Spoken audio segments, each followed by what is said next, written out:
Praise lord. దేవాతి దేవునికి వందనాలు. ప్రభు నామమున మీ అందరికీ నా ప్రత్యేకమైన వందనాలు, శుభాలు తెలియజేస్తున్నాను.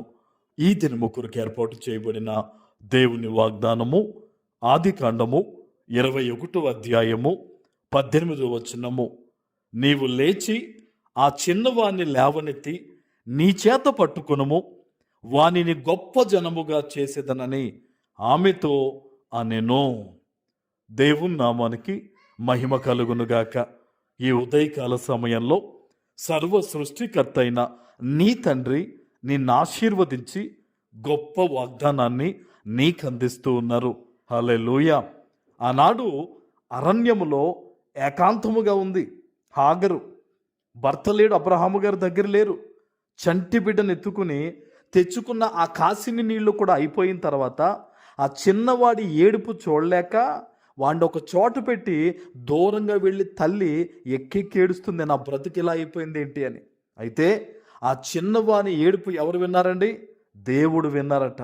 దేవుడు విని హాగరుని ధైర్యపరిచి, నువ్వు లేచే చిన్నవాడిని ఎత్తుకో, ఇదిగో నేను గొప్ప జనాంగంగా చేసి మీకు తోడుగా ఉంటానని నీటి ఓటను దేవుడు కనపరిచారు. హల్లెలూయా.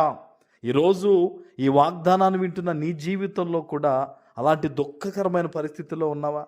ఎవరు పట్టించుకునేవారు లేరని, ఏ దారి కనిపించట్లేదని, చెప్పాలంటే కొన్నిసార్లు సొంత వాళ్ళ గురించే బాధను అనుభవిస్తూ గనక ఈరోజు ఈ వాగ్దానాన్ని నువ్వు వింటూ ఉంటే, దైవ సేవకునిగా చెప్తున్నాను, ఈ వాగ్దానం నీకోసమే. అలాంటి వేదన, అలాంటి బాధ దేవునికి తెలుసు. నువ్వు ఈరోజు అనుభవిస్తున్న ఆ బాధ అంతా కూడా నీ సొంత వాళ్ళకి, నీ పక్క వాళ్ళకి తెలియకపోవచ్చు, కానీ దేవునికి తెలిసి ఆ బాధ ఎలా ఉంటుందో ఆయనకు తెలుసు. అందుకనే ఆ చిన్నవాని ఏడుపు దేవుడు చూస్తూ ఉండలేదు. వెంటనే దేవుడు పలికాడు, హాగర్ని పిలిచాడు, నువ్వు భయపడొద్దు, ఆ చిన్నవాడిని చేతికి తీసుకో, నువ్వు నేను గొప్ప జనాంగంగా చేస్తానని ఉన్నతమైన ఆశీర్వాదం అనేది ఇష్మాయేలుకి దేవుడు ఇచ్చాడు. ఈరోజు నీ జీవితంలో కూడా నువ్వు ఎలాంటి దుఃఖ పరిస్థితులు గుండా వెళుతున్నావో, ఎలాంటి వేదనల మధ్యన ఉన్నావో దేవుడు చూశాడమ్మా. నేను ఒకటే చెప్తాను, దేవుడు నీ కన్నీటిని దాటైతే వెళ్ళడు. ఏ విశ్వాస అయితే దేవుని సన్నిధిలో కన్నీరు విడిచి ప్రార్థన చేస్తారో ఆ కన్నీరు విడిచి దేవుడు దాటి వెళ్ళడండి. ఆయన నిలిచిపోతాడు. అలాగా ఆ గుండెల్లో ఉన్న వేదన తొలగించే వెళ్తాడు దేవుడు. ఈరోజు ఎక్కడి నుంచి ఎటువంటి పరిస్థితుల మధ్య నువ్వు ఈ యొక్క దేవుని వాగ్దానాన్ని వింటూ ఉన్నావో ప్రార్థన చేయి, గుండె చింపుకుని ప్రార్థన చేయి. అందుకనే బైబిల్లో దేవుడు అంటాడు, మీ వస్త్రాలు కాదు కానీ మీ హృదయమును చింపుకొని ప్రార్థన చేయండి అని. నీ దుఃఖం అంతా ఈరోజు దేవుని దగ్గర పెట్టు, నీ బాధ అంతా దేవుని దగ్గర పెట్టు, నీ భయమంతా దేవుని దగ్గర చెప్పి ఈరోజు, అయ్యా నాకు ఈ భయం ఉంది నాన్న, నేను ఈ పరిస్థితుల్లో ఉన్నాను, ఒంటరిగా ఉన్నాను, నా జీవితం ఏంటో నాకు అర్థం అవ్వట్లేదు, నాయనా నువ్వన్న నాకు సహాయం చేయి ప్రభు అని ఈరోజు దేవుని సన్నిధిలో ప్రార్థన చేయి, ఎలుగెత్తి ప్రార్థన చేయి. ఈరోజు ఆనాడు హాగరు మొర విన్న దేవుడు, ఆనాడు ఆ పసిబిడ్డ మొర ఆలకించి దేవుడు దిగి వచ్చిన దేవుడు ఈరోజు నీ జీవితంలో కూడా తప్పకుండా ఆయన సహాయం చేస్తాడు.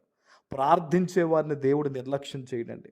కొంతమంది క్రైస్తవులు ఉంటారు, మేమేం చెయ్యకపోయినా దేవుడు మమ్మల్ని దీవిస్తాడని. అలాంటి వారిని దేవుడు లెక్క చేయడు. మొరపెట్టాలి దేవునికి, ప్రార్థించాలి దేవుని దగ్గర, గోజాడాలి, తప్పకుండా దేవుడు సహాయం చేస్తారు. ఈరోజు ఈ వాగ్దానం గుర్తుపెట్టుకో, దేవుడు నీతో మాట్లాడారు, నేను అనేక మందికి దీవెనకరంగా నీ హృదయంలో బాధను తొలగించి, నీ మీద ఉన్న శ్రమను తొలగించి దేవుడు అద్భుతంగా నిన్ను ఆదుకోబోతూ ఉన్నారు. ఆమేన్. ప్రార్థన చేసుకుందాం. పరిశుద్ధుడా, ప్రేమ కలిగిన తండ్రి, మీకు వందనాలు. ఈ ఉదయకాల సమయంలో మీరిచ్చిన ఈ గొప్ప వాగ్దానము ప్రతి బిడ్డ జీవితంలో నెరవేర్చి స్థిరపరచమని యేసు నామమున ప్రార్థిస్తున్నాను తండ్రి. ఆమేన్.